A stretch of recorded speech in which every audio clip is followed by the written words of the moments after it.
Hello, I'm Sandra Viktorova. Thank you for joining us. Well, for the second year in a row, more than a dozen Southwest Florida arts organizations lost state dollars they say is critical to their programs.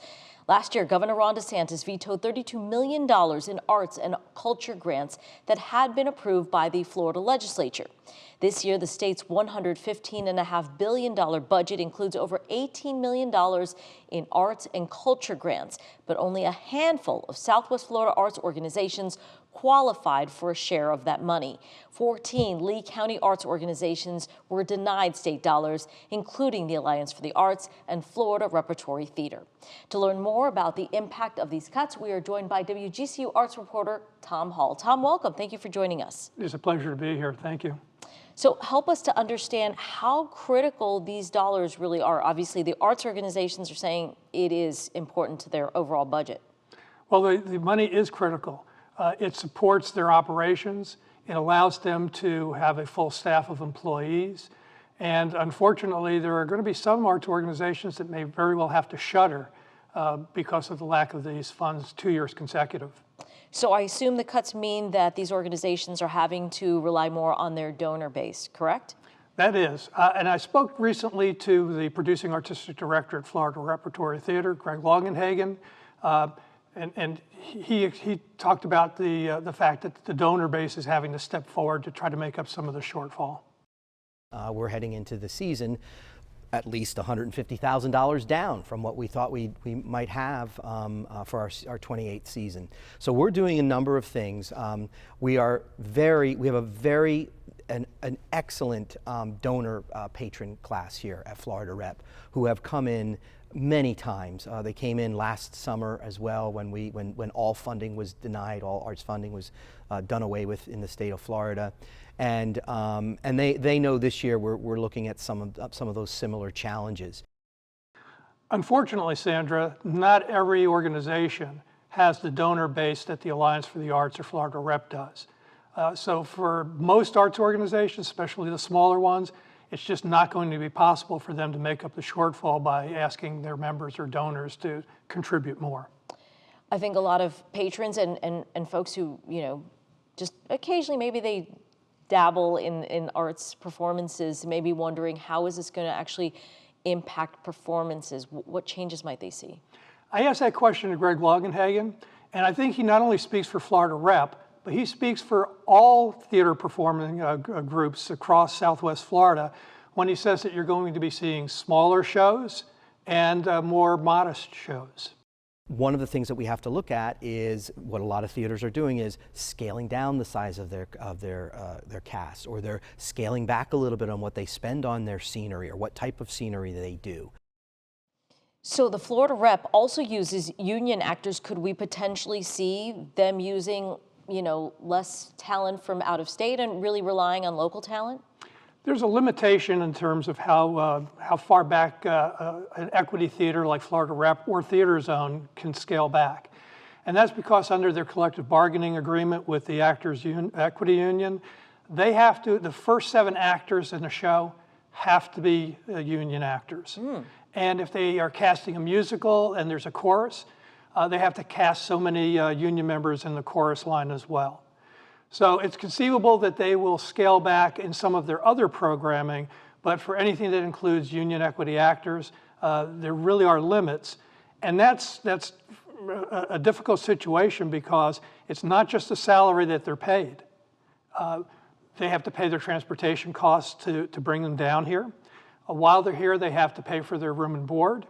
And they also have to make a contribution to their pension and their health insurance plans. Was this a surprise to these organizations? Did they have hope?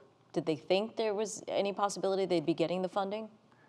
Oh, I believe based upon past experience, every one of the arts organizations felt that they were going to get qualified for some money. In the past, each application is scored by a committee. In the past, if you scored an 85 or greater on your application, you received at least a partial distribution of the monies that you qualified for. For whatever reason, this year, they changed the rubric, and only organizations that scored 95 or better receive full funding. If you received a 94.5 like Florida Repertory Theater did, you got nothing. So Tom, I know you also visited Alliance for the Arts to see how they're coping with this financial burden. Yeah, I spoke with Neil Volt, who just recently took over as the executive director of the Alliance. He really has his hands full. And they also lost $150,000 in grant money that they're trying to make up. But he sees a positive coming out of this. In his estimation, he thinks that this is going to galvanize the art community and finally make them see the benefit of speaking with one voice. Our end goal is that we want to see a more empowered art and culture organization and culture here in Lee County so that benefits everybody. But it does take a step at a time and a long-term view that says the first thing we need to do is really develop this network, listen, develop priorities, and then begin the process of implementing those. Obviously, funding is on the top of the list for a lot of those priorities, but it's more than that. It's also our culture. So Tom, I know while we obviously rely on the entertainment from these organizations, there's also a real economic impact to our community. Absolutely. The arts are an economic driver. In 2022, the Alliance for the Arts, in tandem with the Americans for the Arts, conducted a survey. And what we discovered is that the nonprofit arts sector, just in Lee County, contributed $135 million to the local economy. That's more than Major League Baseball during spring training. Interesting. And statewide, the arts contributed in terms of tax dollars and revenues to the state, $5.7 billion in tax revenues.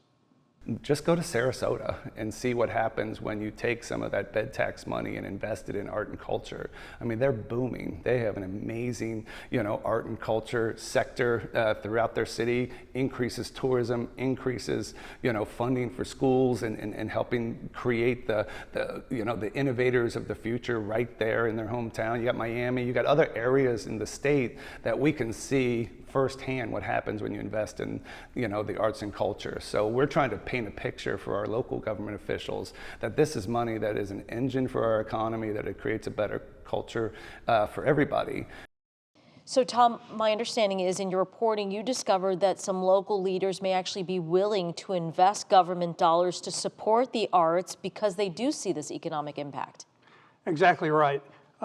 One person in particular is Ward 4 City Councilman Liston Beauchette. He has long recognized that the arts contribute to the welfare and the well-being of all of the businesses downtown. Restaurants, retail shops, nightclubs, all benefit when someone goes to Florida Rep for a performance. They're invariably going to go and have dinner, catch a drink, maybe buy a souvenir. And so in order to get the arts community and the local businesses to work as a common team, he's come up with a very interesting proposal. What short term the city could do is do matching grants. If a corporation wants to step up, and we'll match them 50-50. I haven't run that by the city manager yet, but if somebody's going to put $1 in, we'll match that dollar up to a certain amount. And that would get the commercial entities involved in the arts. So last year, the city of Fort Myers had a surplus, and they allocated some of the money from the surplus to the arts organizations to make up for the shortfall in state grant funding that they didn't get. Council member Beauchette said that if there's a surplus again this year, they may be able to do the same thing. Interesting. Do we know what is on the horizon in terms of state funding? Do any of these groups hold out hope that perhaps next year they will get state dollars again? Well, you're dealing with actors and artists. There's always hope. But there's quite a bit of concern. And one of the things that gives them concern is that the state of Florida only gave the arts organizations a 2-week window in which to file their application for the next grant cycle. Normally, they have more than 6 months to put together their pro formas and file their applications. That doesn't bode well for the arts community. Tom Hall, we thank you for your reporting on this. Thank you. It was a pleasure to be here. Thanks for watching. We've got more great content for you, from news to the arts to the environment. So be sure to like and subscribe to WGCU's YouTube channel and follow us on our social media platforms for the stories that matter to you.